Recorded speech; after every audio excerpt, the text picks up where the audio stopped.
Një ngjarje tragjike ka ndodhur sot në familjen e fituesit të Big Brother VIP 4, Besart Kelmendit, i njohur si Gjesti.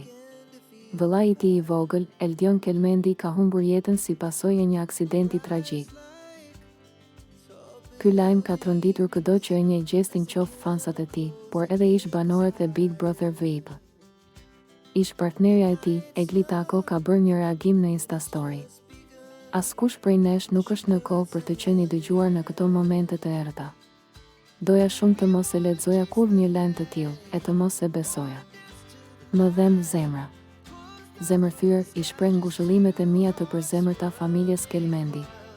Zoti ju dhënë forcë ta përballoni dhimbjen e kësaj humbjeje kaq të madhe, e shpirti i të voglit tuaj pushoft në paqe, shkruan Egli.